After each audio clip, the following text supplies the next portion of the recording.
Hello friends, ఈరోజు చాలా ఈజీగా చేసుకునే బాదాం పూరీ స్వీట్ ఎలా తయారు చేసుకోవాలో చూపిస్తాను. తప్పకుండా ట్రై చేయండి. చాలా అంటే చాలా ఈజీగా చేసుకోవచ్చు. మీరు ఫస్ట్ టైం చేస్తున్నా సరే హ్యాపీగా చేసుకోవచ్చు అండి.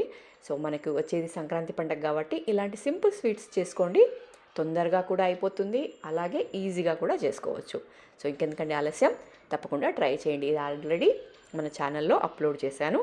ఎవరైనా చూడకుంటే చూడండి, లేదంటే కింద లింక్ ఇస్తాను, జస్ట్ లింక్ ప్రెస్ చేయండి. డీటెయిల్డ్ వీడియో వస్తుంది, తప్పకుండా ట్రై చేయండి. సింపుల్గా ఉంటుంది కదా అని టేస్ట్ బాగుంటుందో లేదో అనుకోకండి, టేస్ట్ అద్భుతంగా ఉంది. తప్పకుండా ట్రై చేయండి. సో మరిన్ని వీడియోస్ కోసం ఛానల్ని సబ్స్క్రైబ్ చేసుకోండి. ఇక వచ్చే వారం అంతా మీకు నేను సంక్రాంతి పండగ స్పెషల్గా అన్ని పిండి వంటలు చూపిస్తాను కాబట్టి తప్పకుండా సబ్స్క్రైబ్ చేసుకోండి, అస్సలు మిస్ అవ్వకండి. సో మనకి వచ్చే సంక్రాంతికి ఇలాంటి సింపుల్ అయిన స్వీట్స్ కానీ పిండి వంటలు ఏవైనా సరే సింపుల్గా ఉండేటివి చూపిస్తాను కాబట్టి తప్పకుండా ట్రై చేయండి. సో ఇంకెందుకండి ఆలస్యం, ఛానల్ సబ్స్క్రైబ్ చేసుకుంటే మీరు ఏ వీడియోని కూడా మిస్ అవ్వరు. తప్పకుండా ట్రై చేయొచ్చు. అలాగే మీకు నచ్చితే కనుక ఒక లైక్ ఇవ్వండి.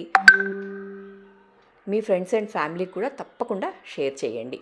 సో ఇంకెందుకండి ఆలస్యం, ట్రై చేసి అలాగే టేస్ట్ ఎలా ఉంది అనేది కూడా కమెంట్లో తప్పకుండా షేర్ చేసుకోండి. ఇక మరిన్ని వీడియోస్ కోసం ఛానల్ని రెగ్యులర్గా ఫాలో అవుతూ ఉండండి. ఇలాంటి మంచి రెసిపీస్ మిస్ అవ్వద్దు కాబట్టి సబ్స్క్రైబ్ చేసుకొని లైక్ చేసి షేర్ చేయండి.